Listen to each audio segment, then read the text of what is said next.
Hello dear student, कैसे हैं आप। मैं प्रकाश अठिया एक बार फिर से जेपी सर मैथ्स गुरु चैनल के साथ राज्य शिक्षा केंद्र मध्य प्रदेश भोपाल वार्षिक परीक्षा सत्र 2023-24 गणित विषय कक्षा 8वीं का वार्षिक पेपर का यहां पर हल लेकर आया हूं।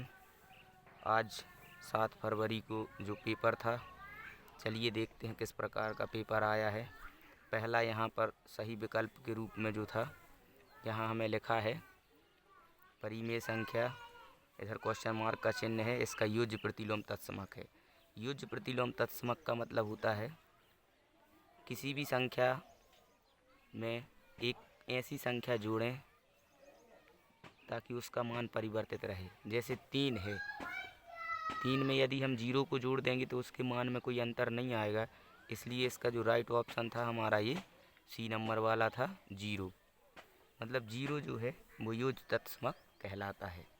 और इसका जो राइट ऑप्शन था, इसमें हमें पक्षांतर करना था, तो ये डी नंबर का -b/a, इसमें हमने पहले से ये टिक किए हैं। उसके बाद में तीसरा क्वेश्चन था एक बहुभुज का प्रत्येक कोण, तो यहाँ पर ये गलत है, इसका राइट आंसर है बी नंबर का। बी नंबर का क्या होता है कि बहुभुज के प्रत्येक अंतः कोण जो होते हैं सबका योग जो होता है वो 180 होता है। तो हम 180 में से 108 को जब यहाँ पे माइनस करेंगे तो हमारा 72 निकल के आएगा। इसका ये वाला ऑप्शन सही है। क्वेश्चन नंबर चौथा है 0.4 का वर्ग है, तो इसका ये राइट आंसर है 0.16। उसके बाद में पाँचवा क्वेश्चन था, पाँचवें क्वेश्चन का जो राइट आंसर है वो 3 पे 6 का पावर, यहाँ पे 2 और 3 का गुणा हो जाएगा, तो 3 पे हमारा ये 6 का पावर आ जाएगा। उसके बाद में परिमेय संख्या 37/49 के लिए गुणात्मक तत्समक। गुणात्मक तत्समक का मतलब होता है कि इसमें गुणात्मक तत्समक 1 होगा। मतलब जब हम किसी भी संख्या में 1 का गुणा करते हैं तो उसके मान में भी कोई अंतर नहीं आता है, उसका जो गुणात्मक तत्समक होगा वो 1 होगा। अब यहाँ पे लिखा केवल रेखाखंडों से बना सरल बंद वक्र कहलाता है, तो वो बहुभुज कहलाता है। यहाँ पे मैंने लिख भी दिया है। निश्चित घटना की प्रायिकता यहाँ पे 1 होती है और अनिश्चित घटना की कितनी होती है, 0 होती है। ये हमने 9वीं 10वीं में पढ़ा है प्रायिकता में। किसी वस्तु के विक्रय मूल्य पर लगने वाला कर क्या कहलाता है, उसको अपन ऊपरी व्यय भी बोल सकते हैं, तो इसमें ऊपरी व्यय आ जाता। इस पे ऋण 1 पे 16 की पावर है, मतलब सम संख्या है, इसलिए अंत में ये ऋण का 1 है जो वो धन का 1 हो जाएगा, धनात्मक मान आएगा।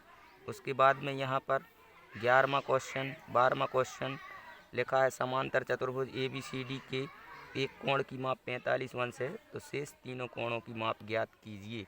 आइए इस क्वेश्चन को हम यहाँ पर देखते हैं। मैंने पहले से हल किया हुआ है, तो यहाँ पर मैं बताने का प्रयास करूँगा। चलिए देखते हैं। ये जो क्वेश्चन है यहाँ पर, ये वाला क्वेश्चन, ये सही विकल्प हैं, आप फटाफट यहाँ पे देख भी सकते हैं।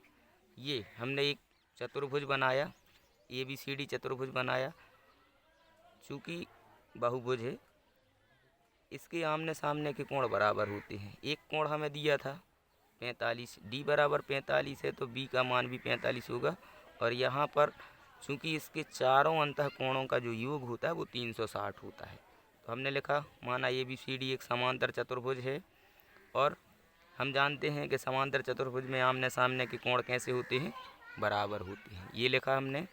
फिर एवं सभी कोणों का योग कितना होता है, 360 होता है। तो यहाँ पर हमने चारों कोण लिखे, कोण A, कोण B, कोण C, और इनका योग करके लिख दिया 360। अब यहाँ पर हमें वैल्यू दी है, A का मान x दिया है, B C का मान दिया है, B का मान 45 और D का मान, तो हम इनको योग करेंगे। A की जगह इधर हमने x लिखा, B की जगह यहाँ पे ये 45 और C की जगह x, और यहाँ पे D की जगह 45। 45 को जोड़ दिया तो इधर आगे 90 आएगा, और x को जोड़ेंगे तो 2x आ जाएगा। उसके बाद में इसका हमने जब पक्षांतर किया, तो पक्षांतर करने के पश्चात में यहाँ पर 360 में से 90 को घटा दिया तो हमारा बचा 270। और x को जोड़ा तो ये 2x हो गया। फिर हमने x का जब यहाँ पे 2 का पक्षांतर किया तो 270 का आधा हो गया 35। मतलब इस प्रकार से हमने 135 आया। तो 135 मतलब ये वाला कोण हमारा कोण ए का मान भी 135 होगा, कोण सी का मान 135 होगा। यहाँ पे हम लिख सकते हैं कोण ए बराबर 135 और कोण बी बराबर 45 और कोण सी बराबर भी हमारा कितना होगा 135 और कोण डी बराबर कितना होगा 45। इस प्रकार से हम चारों कोण निकाल सकते हैं। आइए उसके बाद हम देखते हैं अगला क्वेश्चन। अगला क्वेश्चन लिखा है 8 पे ऋण 1 की पावर गुणित 5 पे 3 की पावर और बटे में 2 पे ऋण 4 की पावर का मान ज्ञात कीजिए। तो इस क्वेश्चन को हम देखते हैं। इस वाले क्वेश्चन को हम आपको बताने का प्रयास करेंगे। यहाँ पे हमने हल किया है ये वाला क्वेश्चन।